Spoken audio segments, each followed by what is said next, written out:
All right, so we live. Okay. Well, all right. All right. So welcome to the My Thoughts podcast. I'd like to thank everyone for tuning in. And today I have my brother on, man. It's been a while since we've seen each other, but I mean the most important part is us getting back together and connecting. So I got my brother Purvis Cornish on the podcast with me today. What's Purvis, up? it's been a while, bro. Has been It's been good a to while. see you. I'm happy to be here. I'm a fan. I'm a fan of everything you do. Hey, And I love the podcast. I love that you are one of our cultural leaders in preserving and promoting Black Southern life. So I love it. I love it. I'm all the way out here in Cali, so I love this. I appreciate it, bro. So look, we were talking in the group chat about a week or so ago, and a lot of the stuff that's been happening in our community specifically, it's been going on for such a long time. But the George Floyd verdict was delivered. And you said something that was really profound in the group chat. I'm not looking at it right now, but I definitely want us to talk about that. And I feel like you were one of the most important people to discuss this type of conversation with, because obviously a lot of your arguments and statements about these types of issues are so poignant. And I feel like it's important to, have these conversations, because I feel like people would consider the verdict as a victory, but things are still continuing to happen. So I guess we can just start there as far as, just tell me, what were your thoughts and feelings about the verdict, and, how did it make you feel? Yeah, so I'll just restate what I said in a group message. I didn't feel anything, honestly. Just like you said, Derek Chauvin being prosecuted and being found guilty, he's an outlier. You know what I'm saying? He's an outlier. And we know that, less than 2% of officers who kill people are convicted, right? But what I said was that I think the more insidious part of this larger conversation that we're having about like Black lives and Black humanity is that somebody had to be convinced, somebody really had to be convinced that George Floyd's neck was made of blood and bone and tendons and muscle and flesh and not magic. You know what I mean? Like, it's crazy to me that somebody had to be convinced that his neck worked just like my neck or your neck or any other neck. So it's like, it's impossible for this, this large Black man to be as vulnerable to his neck. It's like, how could his neck be so vulnerable? But what I'm really getting at is that what that signals and signifies to me is a terrifyingly deep disconnection with humanity, Black people as like having a soul, having feelings, having emotions. We're crushable. We are crushable. We are not magic. Whatever myth you want to hold on to, like whatever myths exist in our cultural imaginary, Black people are not magic. So I think that's what is the most disturbing. And like you said, it's like, the unfortunate part is that we know it's going to happen again. And I don't mean the officer being convicted. I mean, there will be another knee on a neck. So it's like, not to like make one of those like, what does it mean to be Black, statements. Right. It's like, what it means to be Black in America is really I love Christina Sharp. She's a professor of English, amazing. I consider her a philosopher. She has this idea that Black people live in the wake. And what she's talking about is the metaphorical and literal ships of the transatlantic slave trade. Bodies are being thrown, or by their own will and volition, or by colonizers over ships, and that we're always in the wake of a death. We're always in the wake of the tempest, of the storm. And so, like we were saying, before you and I went live, it's critical. It's so critical for us to keep track.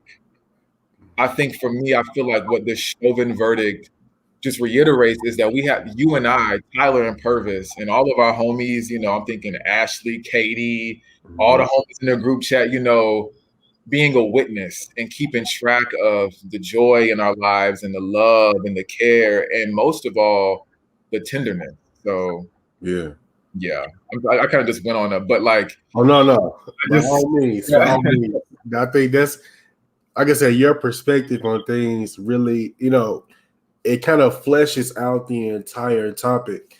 And but you know what's crazy, bro? Like, once the verdict came down, then we saw what happened in I believe that was Ohio, with the 16-year-old girl who was killed. Oh, yeah. Happened. It literally happened at the same time that the verdict was coming down. So, like you said, yes, Micaiah, yeah. I forget her last name, but yeah, I want to make sure. Yeah, Micaiah. So, we think about everything that you just said in this moment, and I was like you, like, and I don't even remember what I said in the group chat, but like, my response was kind of cynical. I do remember that, because it was just like, it's like that verdict is like a morsel. Like, they're feeding us a morsel, and they're just saying, "Be happy with this." Yeah. And when you really look at it and break it down, just imagine if there was no video. I believe he would have got off. And absolutely, say the things. Yeah, absolutely. Yeah. The crazy thing is, no matter how much video that there is, they still end up getting off. Absolutely. So, I mean, my response was just, I don't know, bro. Like, I didn't really feel any type of way. I mean, you just look at the fact that, and there was a stat that I posted in the group chat also. I think since 2005, 8 police officers have been convicted of, police brutality types of crimes. But police officers in that span have killed 17,000 people. So just imagine, since 2005, you've only had 8 officers convicted, even though police officers in general have killed 17,000 people within that time period. Yeah, that's about 2005, 16 years. 8 officers. That is insane. Yeah. Only 8 out of 17,000 people that they've killed. What do you make of? So I guess my question is 2-part. Do you believe that we have a culturally and legally an over-reliance on the police state? And if so, what do you believe is why do we have so much faith in the police? I guess is my question. That's a good question. I think police.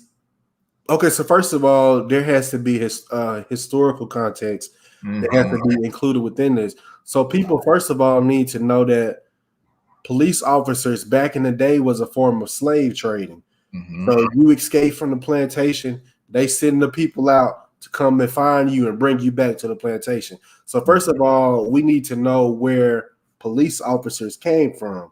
All right. Then secondly, you have an aspect of crime within these Black and brown communities. However, there was a point in time when the Black Panthers were still, and there are still Black, chapters alive today, but in a time where they were full and thriving and the government wasn't trying to kill them, kill them off and stuff, the Panthers were there to protect our communities from, those people who would commit those types of crimes. But as they continue to do, as the government continued to do, basically trying to, destroy our communities, then there seems to be, okay, well, if they are dying out over here, then basically they're trying to put another solution in place to combat, the everyday issues that we face in our communities and stuff like that. And that the it's so layered, bro. Like, I feel like there are those of us who feel like, you depend on the police to, protect you and things like that. But calling the police today is like a death sentence. I'll give you a perfect example, and hopefully I'm still answering the question. But absolutely, yeah. There was a point in time earlier this year where my parents couldn't reach me, and they couldn't reach me because I was asleep, working at nighttime. And again, with me working a day job, also this particular day when I came in from work that night. That morning, I got straight on my day job. Like, I didn't go to sleep. Yeah. So I started working my day job. So once I did enough work on my day job, then I went to sleep. So I probably went to sleep maybe like around 12 or 1. And I didn't wake up until like 8:30, that night. And, I just laid down on the couch and I fell out basically, right? So, I woke up and I had like, I don't know how many missed calls, how many text messages. Worried. Losing their minds, right? And, I just popped up and I looked around. I thought it was like the next day when I finally woke up. Yeah. I was looking for my phone, couldn't find my phone, picked my phone up. All these calls and text messages and stuff, called the house, this, that, and the third. So I finally called, and they were just, where have you been? This, right? And my mama told me that they had called the police to do a wellness check. And I said, why did you call the police? For a wellness check. I was terrified. Yeah. Because rightfully so. And even then, like, they were like, my mama was telling me that the police were asking them, was I drunk or something like that? Did I use drugs? And some other questions. So I guess they're trying to gauge. Oh, also, did I have mental health issues also? So I'm guessing they're trying to gauge, if they come, if I'm gonna be belligerent and stuff like that. And I was like, why did you call the police? Like, there was a healthy fear, if somebody just bust through the door and I'm laying on the couch, anything can happen in that moment. So this was to answer your question, this was a point in time to where they had a certain reliance on the police. And I was just like, my mama said she called them back and told them, don't go in there shooting and stuff like that. Wild. A white parent wouldn't have to say that to a police officer. No. So just imagine it. A black mother having to call the police back to tell them, don't come up in here shooting. And as a matter of fact, she told them not to come anyway. Yeah. So they never showed up to my apartment, and I'm thankful that they didn't. But in that moment, I got mad at my mama because I was like, why did you tell them? Why did you call the police? Right. Yeah. You know what I'm saying? And it was just the whole dichotomy, bro. It was like, I'm mad, and then she mad. Right. She mad because she can't reach you, and now she's like, what did you think I was supposed to do? Yeah. So it was insane.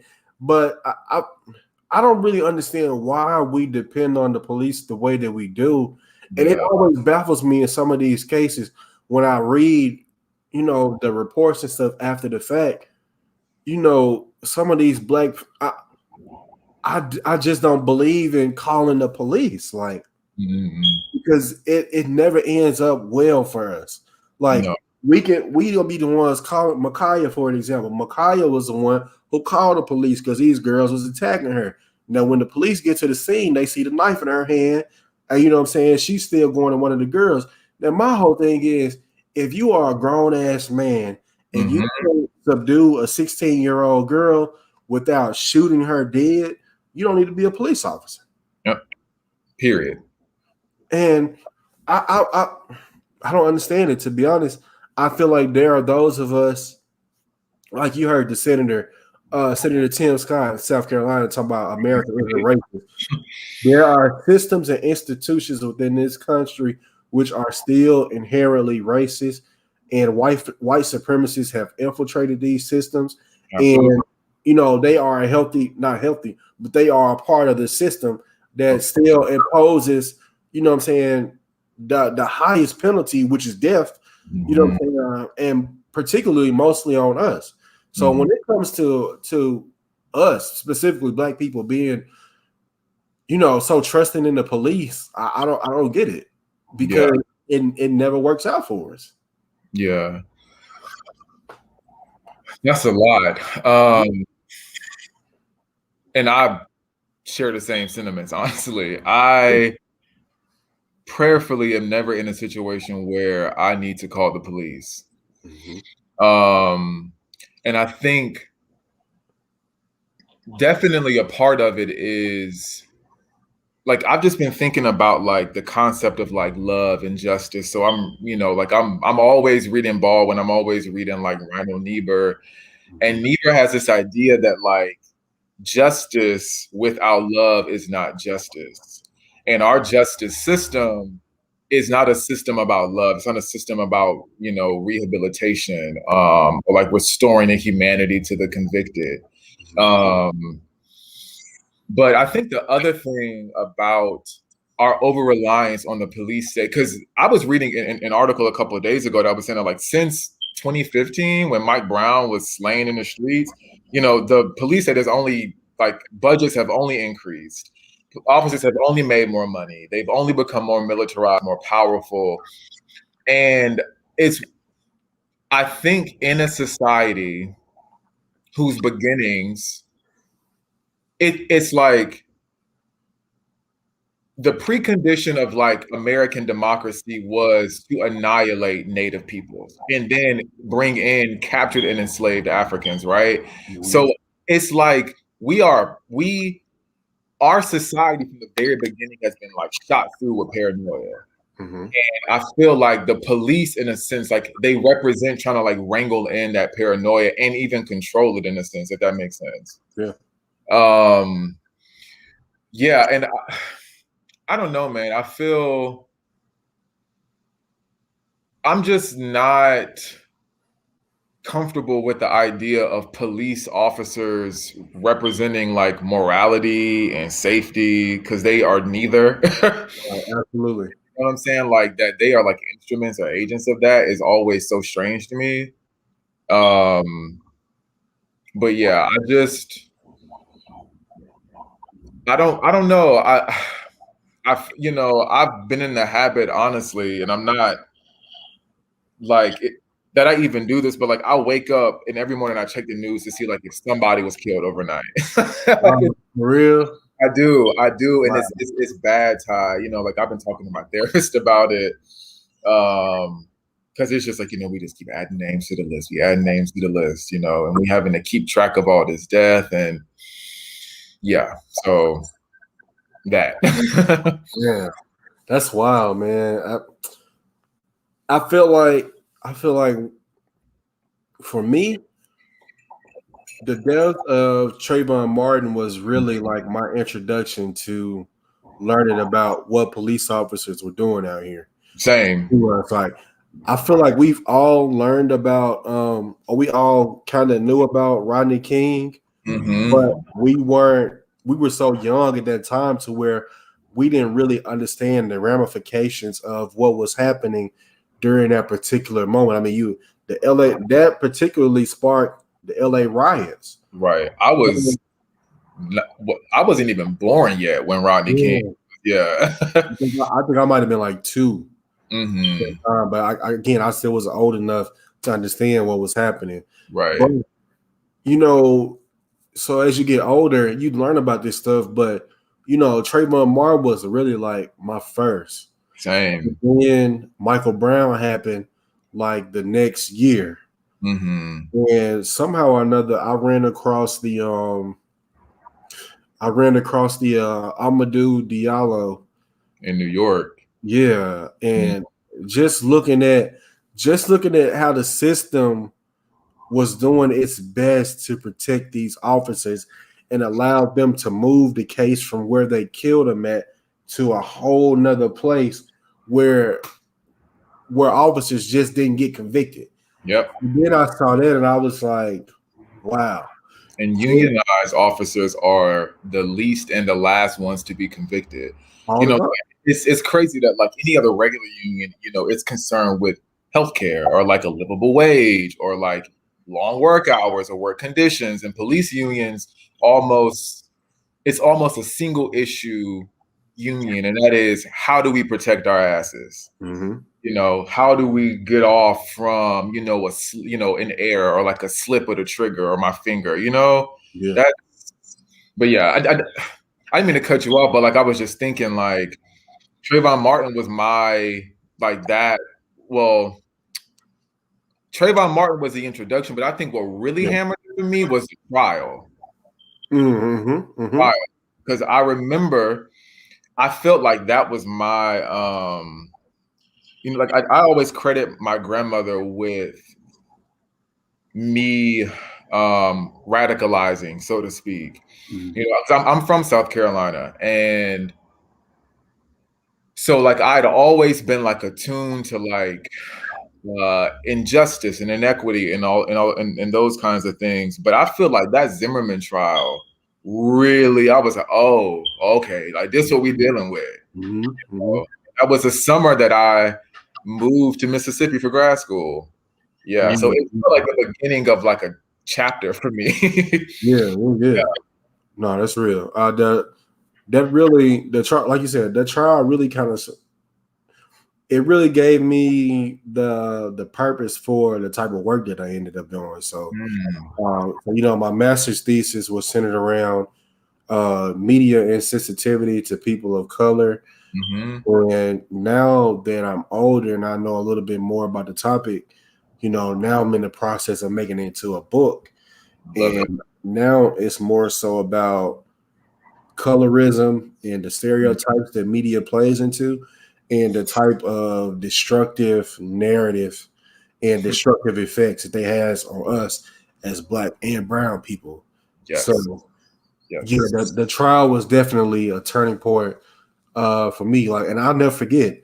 I remember vividly where I was, what I was doing. Like, I was kicking it at my great grandmother's house when the verdict came down, and I had kept up with the trial and everything.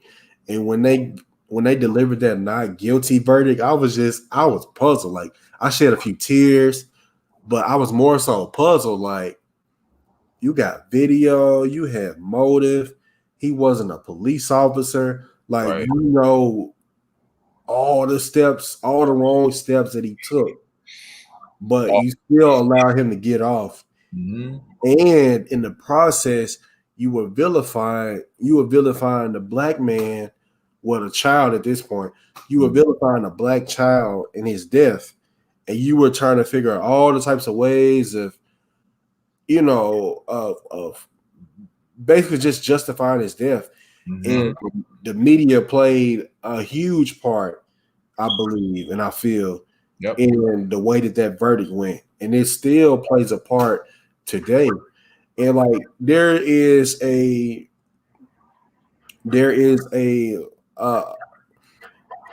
certain complicity in the fact that, you know, these headlines and stuff, and you know, they tell the jurors not to look at certain stuff and you can't watch this and that, but you know, some things are just unavoidable for people seeing.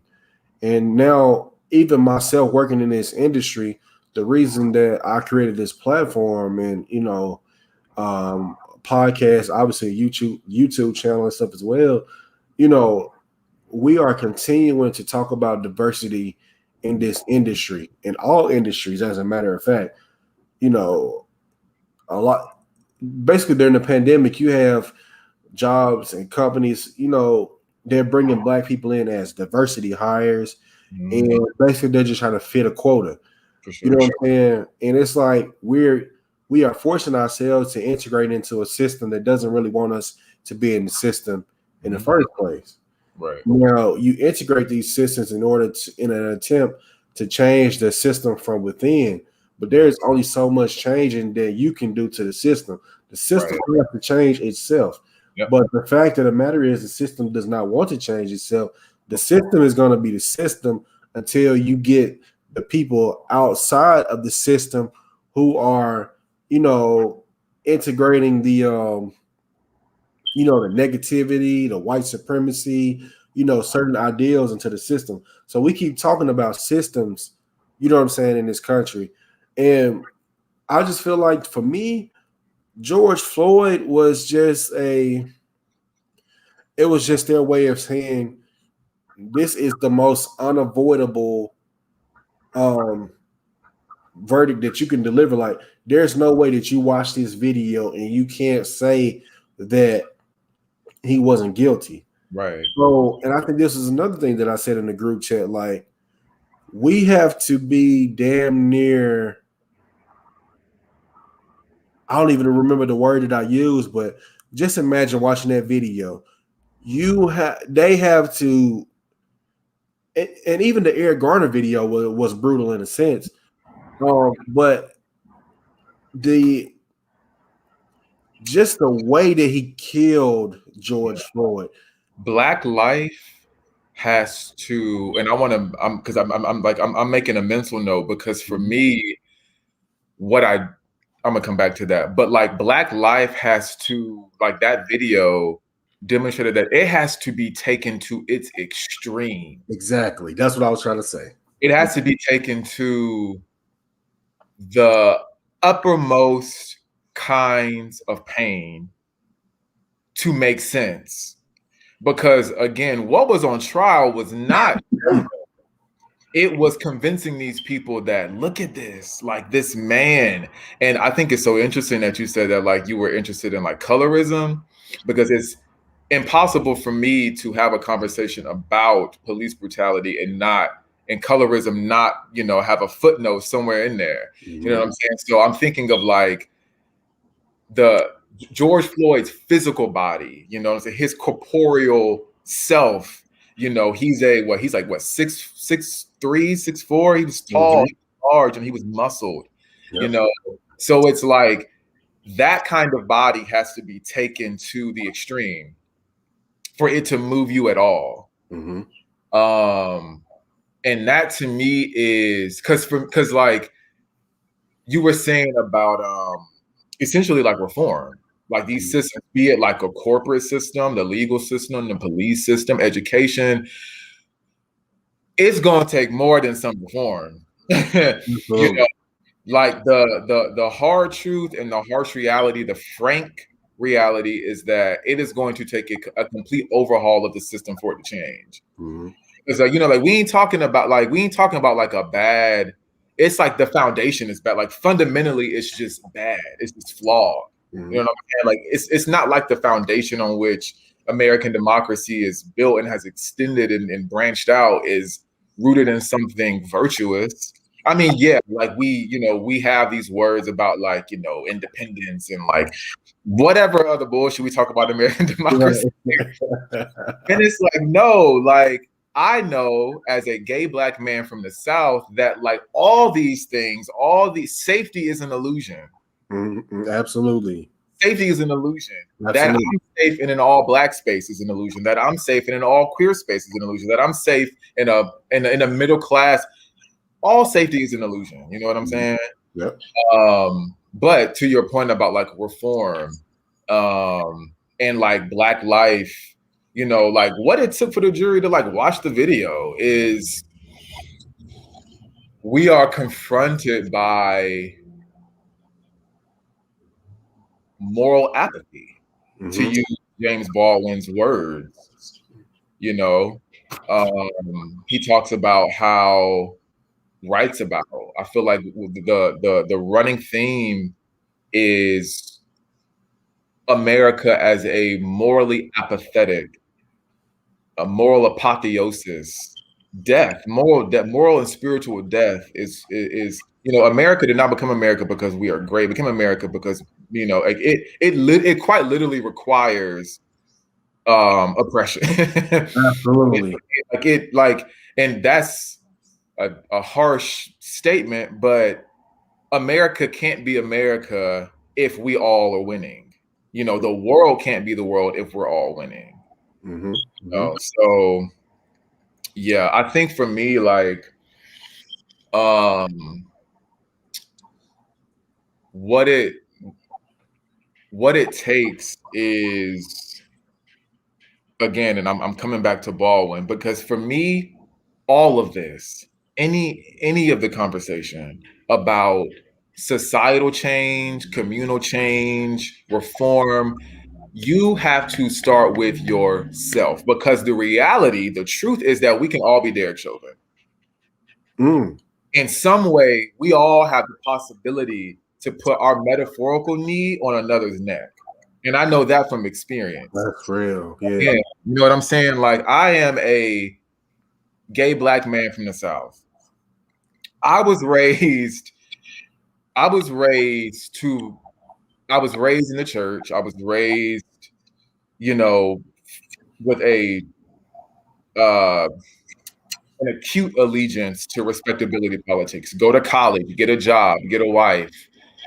And what I know to be true, like I was saying earlier, is that all these things are illusions. And we all have the propensity to be Derek Chauvin in some form or another. And, you know, I think, you know, because it's like, it's so easy to talk about Derek Chauvin and the conviction, but it's also like, you know, if we follow, you know, like the likes of Baldwin, it's like, actually, all this work that we're talking about, you know, like, so it's like, because, you know, people love asking, how do we move forward? Like, I'm like, yeah, move forward the way that we've always had to move forward, the way that we must continue to move forward, the way it all begins and ends, and it will continue to begin and end the same way, with yourself. Critical self-interrogation, critical self-examination, critical self-inventory. What has been deposited into you that prevents you from being able to love the poor, the working class, the single mother, the gay man, the lesbian woman, our Black trans sisters, our Black trans brothers, like, you know, indigenous folks, you know what I'm saying? Folks who are,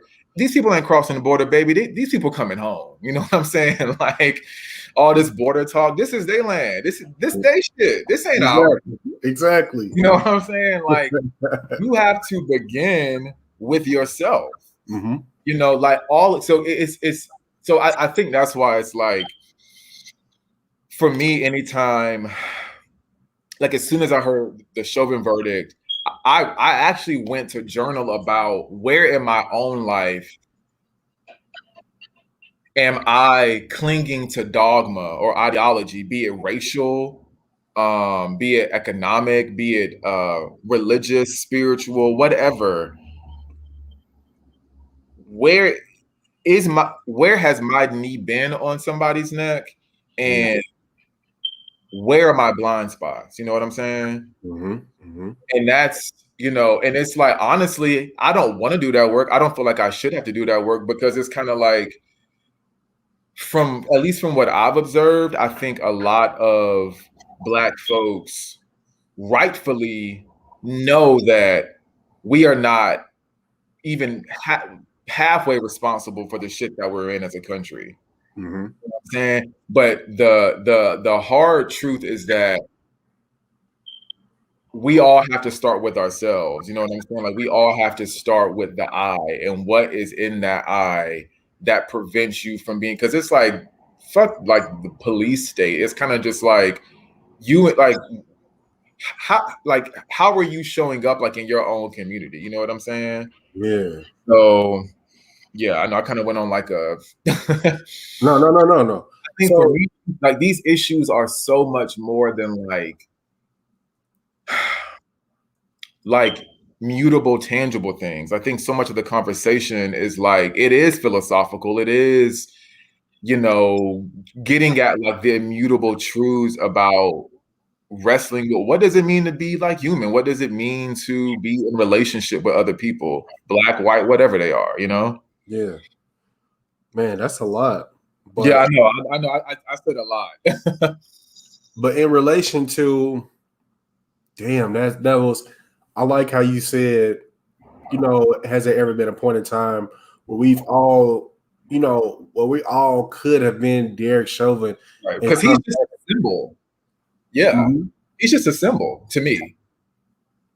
Damn, that makes a lot of sense. That never crossed my mind.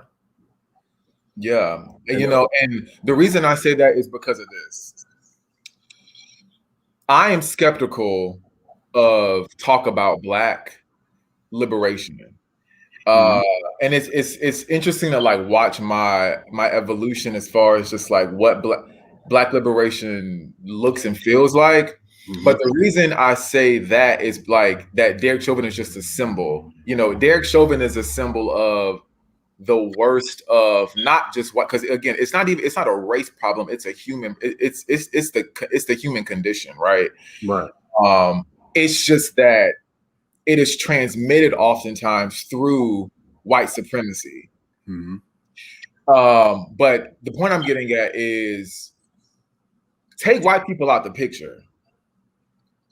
In my own experience, from what I've observed, from reading Black women's literature, from listening to interviews and like immersing myself, in the lives of Black trans people, Black people who are not Christian even.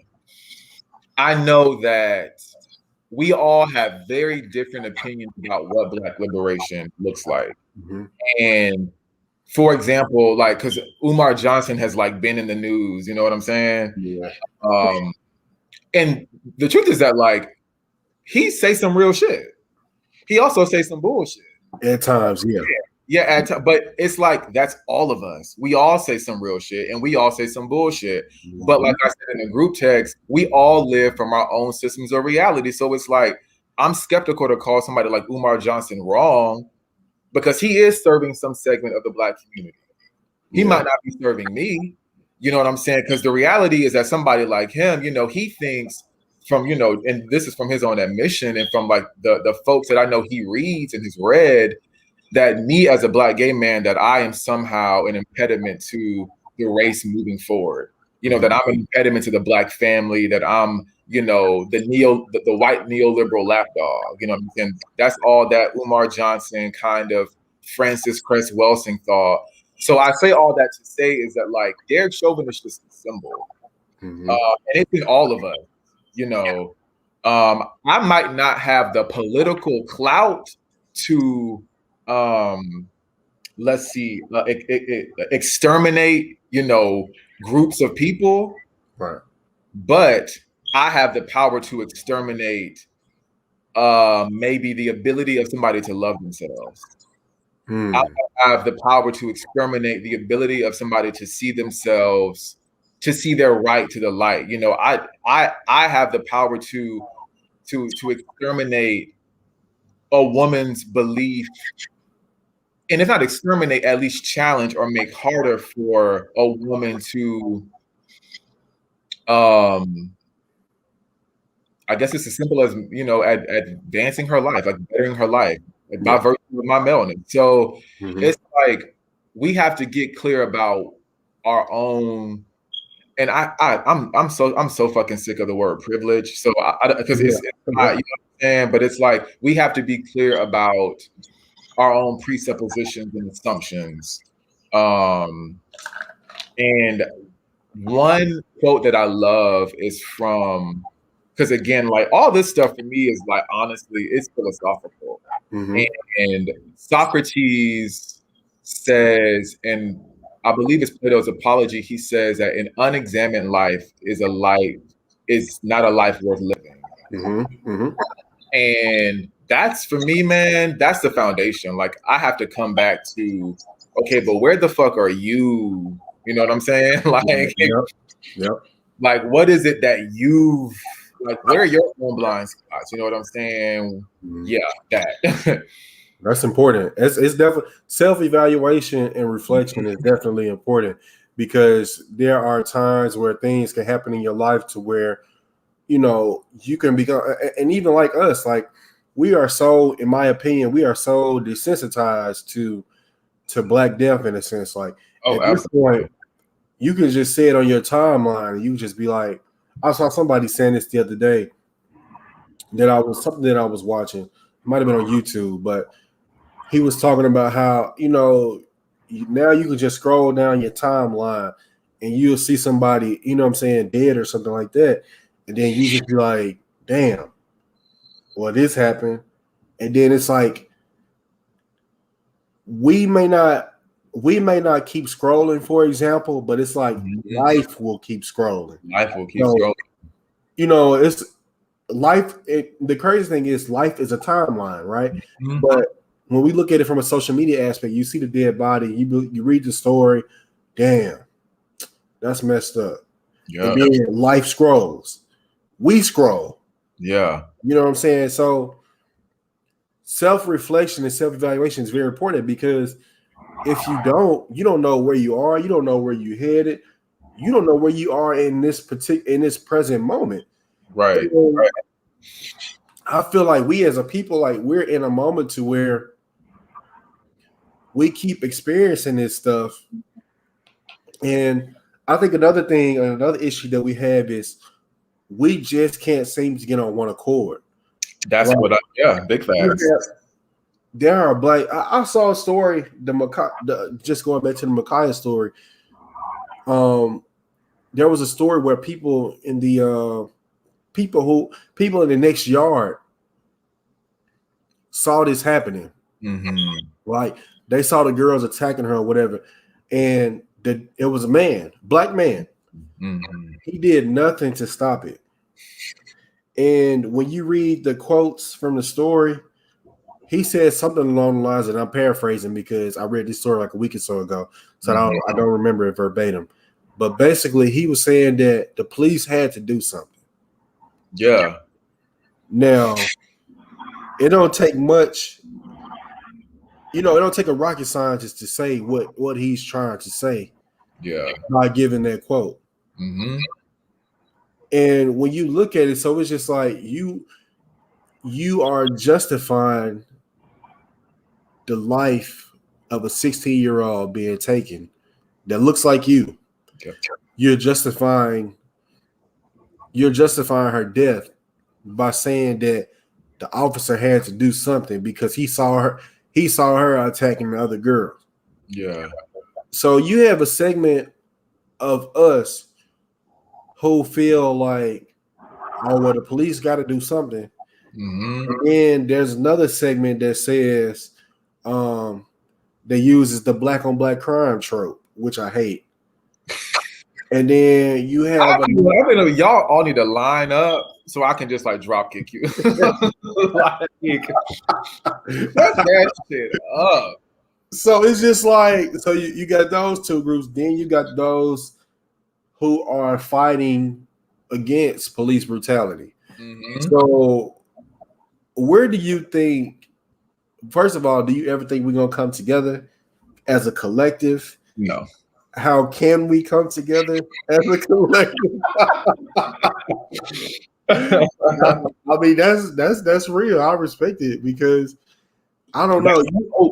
You have an older generation, like, and really, when you talk about militant, for example, like, just going back to the Trayvon Martin trial, really quick. That changed my life, bro. Like, oh, absolutely. I was super like this, like, because what I was telling my parents was, I was like, y'all did a good job in shielding us. Yeah. You know what I'm saying? From the world, like what's happening. Like, it's like we go to college for those 4 years, and really depends on where you go. But with me going to Tougaloo, which is a historically Black college and university, there you learn about your people. Yeah. You learn enough about, what's happened in the past and how, once you leave out of those gates, more prepared for the type of world that you'll experience, right? Mm-hmm. So when you get to Ole Miss, for an example, like me and you did, and leaving Tougaloo, like leaving a predominantly Black space, and then leaving a space to where you're surrounded by a bunch of white people, but you're also surrounded by your people also. Yep. So at that point, it's like a melting pot. But there are still some of us who participate enough in the white structure to where when you see an act of police brutality, something in their mind brings forth the question about, well, what were they doing wrong? Why were they here? Why were they there? What did they do? What did they do to spur this behavior by the officer and stuff like that? So there's also there's like 3 different segments of us as a people. Yeah. So you've already said that you don't think that we'll come together as a collective, but I mean, what's the answer, bro? So this is actually I'm glad you asked that. That's a great question because it's related to my comment about folks like Umar Johnson and like this idea of, because it's like, because we're not like single identity people, it's hard to talk about single issues, because like when I think about like Black liberation, for me it's automatically tied to economics. Because race and economy, race and capitalism, they go hand in hand. Yep. And so I remember going to the Selma anniversary and Andrew Young got on stage and one of his opening comments was, the only color that's real is green. And what he was getting at was, it was a clarion call, and it's been this clarion call, since Reconstruction, really. Grassroots coalitions and movements, because right now we are not in a movement. I want to be clear about that. Right now we are in motion and momentum, but we do not have a movement, but we can come back to that. It was a clarion call for us to build cross-racial, coalitions. Because listen, at the end of the day, the only thing that's real is people with money. You got the haves and the have-nots. That's the only thing that matters truly. Right. It's like, we can talk about like racial, like Black liberation, but it has to be tied to economics. Like it has to be tied to the working class across all races and ethnicities. And I know that's an unpopular comment, but just do a little bit of reading, and that I feel, you can go to Dr. King, like a Fannie Lou Hamer even, and it's like, that's the message. Is that, but see, I think to answer your question more specifically, the problem in that is white people, the white working class, they feel beleaguered. They feel left out. They feel like outliers. And in some way, their grievances are very legitimate. So that gets in the way of Black folks being able to like impart, build across, have like a singular or like unilateral Black liberation vision. But that's a lot. That's a hard question because it's so multifaceted. Because like Black people, we all very different. Absolutely. We all very different. Like I think about like the role of the church. You know what I'm saying? Like the church has kind of taken a supporting role in what we're seeing as like moments of interruption, right? But even as Black people, the commonality of race is not a concern. Like race isn't a concern. And I think we are all very much, in a lot of ways, concerned with different things. There are Black people who are concerned with Black churches accepting LGBTQ plus persons. There are Black people who are concerned with police violence against specifically, Black trans women. It's like, and in between that are our own biases. And that's why I say, like, you really have to ask yourself, what has been deposited into me that keeps me from defending the personhood of people I don't understand? Mm-hmm. And see, that's not a Black or white or Native American or Asian question. That's a human question. Right. So that's why I say, like, I don't believe that, like, there is like a singular vision for Black folks, because our issues are so many. Mm-hmm. And yeah, I mean, it's ideological, it's theological, it's economic, it's racial, it's all those things. Class, definitely up there. But yeah, the solution is to do like you're doing. Like, you really have to, like, avail yourself, humble yourself to learn from other people. Yeah. I think there's a certain ignorance to realizing that our ancestors, no matter Black,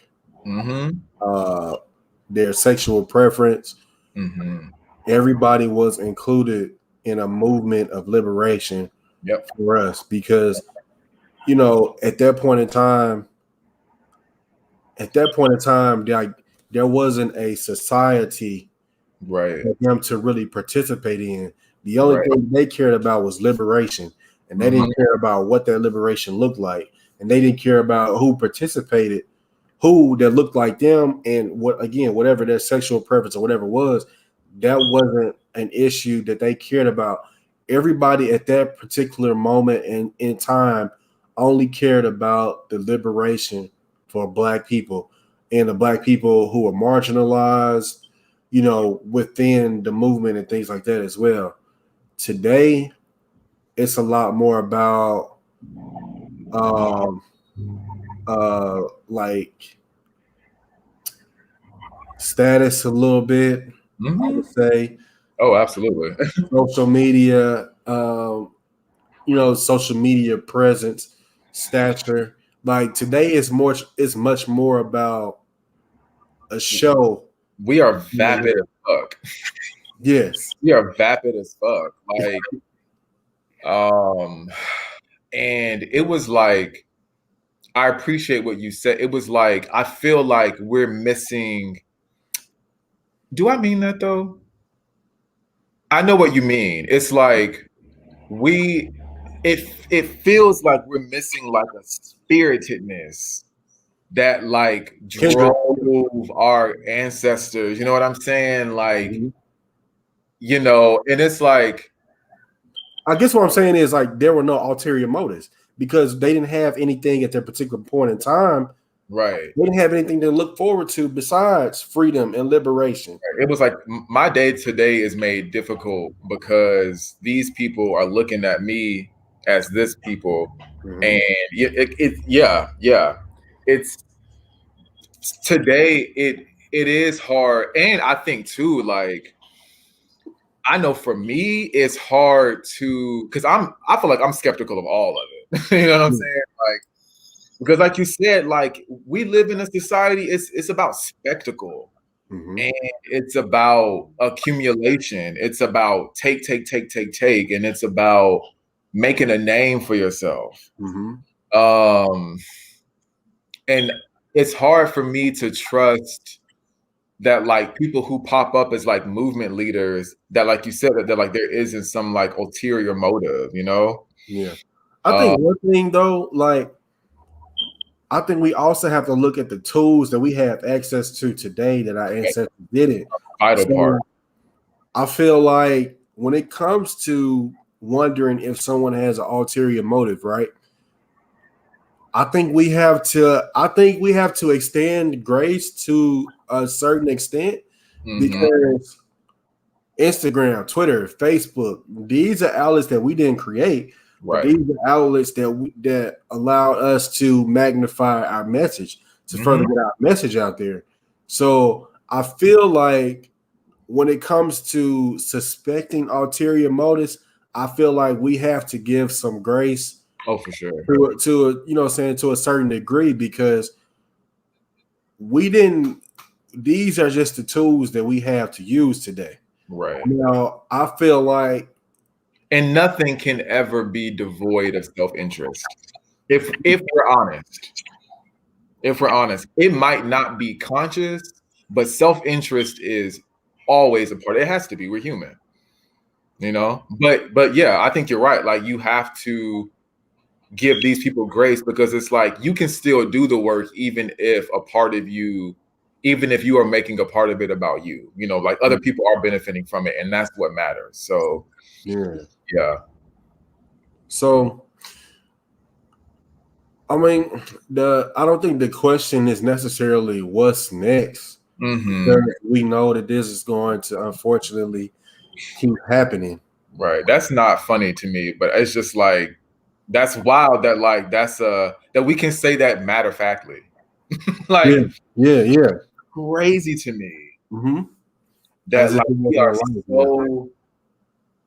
we are so attuned for the wait. Like, we are so attuned for the wait. Like, all right, y'all, let's go ahead and, you know, pre-order the candles for the vigils. Let's go ahead and, you know, buy the 2x4s and the cardboard, because we know it's coming. Wow. Yeah. It's always on pre-order. Damn. That sucks. It sucks to hear it like that. But we have hope, you know what I'm saying? Yeah. And hope is not optimism, but hope is hope. Yeah. So that it's kind of like, I mean, and you don't have to have hope. Like, I feel like I think the verdict is still out for me regarding, does everybody have to have hope? You know what I'm saying? But I know I have to have hope, because as somebody who actively works to be hypersensitive to the suffering in the world and the suffering around me, it's so easy for me to fall victim to just the abyss.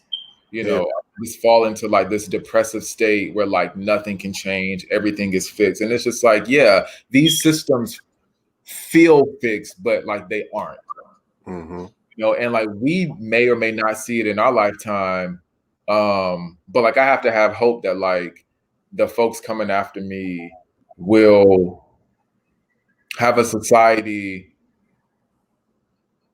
rooted in love as a principle, and not, like you said, spectacle.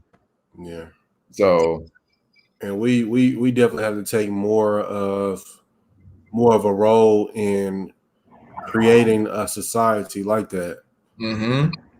I just think that at some point in time, there needs to be a collective conversation to where we can all get on one accord to, first of all, knowing what we want that to look like. Yeah. What does liberation look like? How to achieve liberation. It's even just how you define liberation. Yeah. Yeah, because that's such a because I feel like liberation these days is saying a lot without saying anything. So it's like but yeah, and like to add to your point, it's like we gotta get clear about our definitions. And we gotta get clear about our fundamentals, because if we fundamentally disagree or are not on one accord, then what we are working towards is going to also look like that. You know what I'm saying? Like it's like not an accord, you know? So, I mean, I do have hope. I mean, I think it's like, I just love Black folks. I just love people, period. So I'm going to always, I don't give a fuck what you think about this group or that group. I know I'm personally committed to all Black people. Yeah. You know, I think about our Black national anthem, lift every voice. Mm-hmm. Lift every voice. Every voice. Not lift every voice. Right. Like lift every voice. You know what I'm saying? Yeah. So that's it for me. Yeah, and I want to be clear. Yeah, and I think any collective liberation. Again, I got to come back to: are you yourself liberated? You know what I'm saying? And I feel like, you know, to bring, because I've been like reading a bunch of Baldwin lately. Like, that's it. That's the foundation. That's the foundation of any Black movement. Is like, you got to start with yourself. So, but yeah, I have hope that. Do I? You know, I say no, but a part of me does have hope. So Yeah. I think right now we're just riding a wave of radicalism. Like, you know, no justice, no peace. Like, we out in the streets with it. Right. We gon', you know, we just don't have a collective plan that we can follow in order to try to enact and create change, you know what I'm saying, to alter these systems. We talk about Black boycotts, spending Black dollars in the Black community, you know, circulating our dollar within our communities longer than we do. But that's so important. That's so important, man. But we don't do it as frequently and as often as we should, though. No. So, I mean, I don't want to sit here and just create a, you know, just a criticism of us, because I feel like we know where we're falling short at, what we need to do, how we need to come together to create this to create this collective where we can all thrive and make sure that our community is thriving as well. However, I just feel like we're not at, like, there are too many segments and, you know, too many conversations being had in certain circles that's not delivered to us as an entirety. So, I mean, and I think that speaks to just like the nature of, like, let's say the 20th century civil rights movement, capital C, and like today, you know what I'm saying? Because it's like there were, and this conversation has like come up before, like, you know, kind of like the single movement leader. Like, there's like one leader we can all kind of point to or look to give us like a vision, you know. And I think there are most certainly voices out there who are like spitting some like prophetic shit. You know, like their visions are so, like, they cut against the grain, they cut against, like, you know, cut against the status quo. But yeah, it feels fragmented, because it is. You know what I'm saying? Yeah, it's fragmented. You know, and I think about like even just like the nature of like actual like physical organizing has changed, because we got social media, we got the internet, you know. So there are of course like benefits to that, you know, because people are learning, people are able to like be involved, even if it is just like reading the material, you know what I'm saying? Right. But yeah, I do feel you on that. It's kind of like you want to be involved, but you're like, I don't know how to be involved. Like, yeah, it's like, where do I, you know? But I think as artists, you and I, we're clear about the artist's role is the role of the prophet. You know, the artist's role is to tell the truth. You know, because art impacts, art changes. You know, Percy Shelley, this romantic poet, at the very end of one of his books, you know, he said that artists are basically like the underlying legislators of a society. Because that's the truth. Like, for me personally, like, I might be like a little wary of like how to involve myself in activism as far as like, like being a part of a coalition or an organization. But it's like I'm very clear about what the calling of my art is, and that is to speak truth to power. So, absolutely. Absolutely. And I feel like that is where we're going to begin to see some sort of collective change. I feel like we all have to find our particular niche in this whole thing, and in some type of way, I feel like that is what's going to bring us together. Like everybody has to find their specific assignment and do the work. Yes. In some shape, form, or fashion, that's going to bring us all together. Right. So I agree. Because it's like, I agree with that. Yeah, I like that. Like, find, I think you put it perfectly. Like, find what the fuck it is you good at. Like, you know what I'm saying? Like, find how you want to be involved, because it's like, that organization, like they might be doing it differently or whatever, but it's like we all working towards the same goal.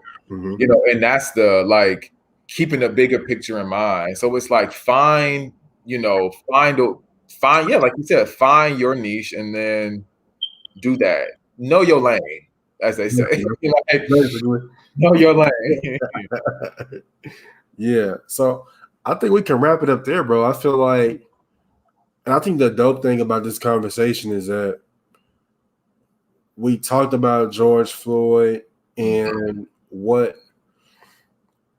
but there isn't a singular thing that we can focus on, right, outside of knowing that the only certain thing that's going to come out of this that we know is that unfortunately this is going to continue to happen. However, there are specific ways in which we can respond to the way in which these types of acts happen. And what we need to do as far as, trying to, first of all, educate ourselves, because, social media tends to elevate, those who have a platform, but those who are, just putting stuff out there just to be, just to say that they're, making content and things like that. So first of all, we need to educate ourselves.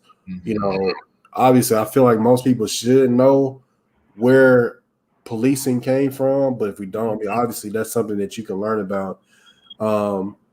Secondly, as you said, self-reflection, self-evaluation, the proverbial example of Derek Chauvin, and how we can all be a Derek Chauvin in some shape, form, and fashion in some aspect of our lives, or even in the lives of others.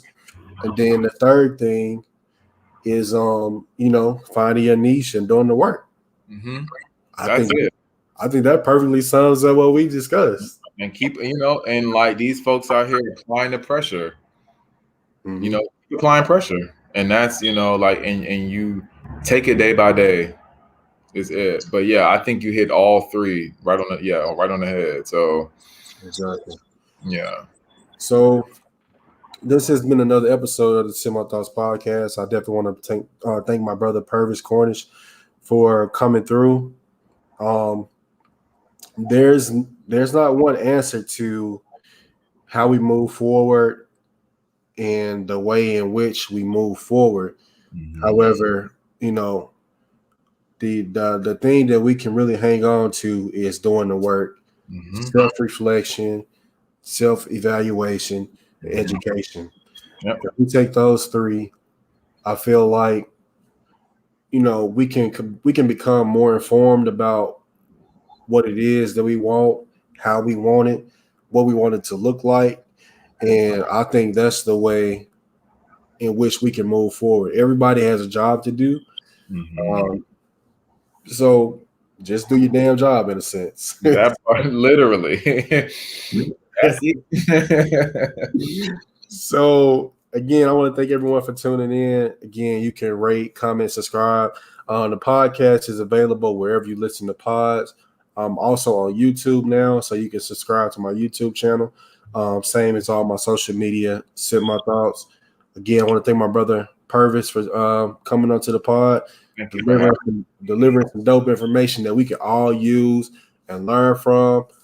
Definitely a perspective that, you know, I've always respected, and his voice is definitely one that needs to be heard, needs to continue to be heard also. So you got any social media you want to plug, bro, or where I am actually I'm off social for all the reasons that we discussed. Yeah, I'm off social for the time being. Yeah. Okay. Yeah. Well, when he pops back up, I will let y'all know. Right. Appreciate y'all for tuning in, man. Until next time.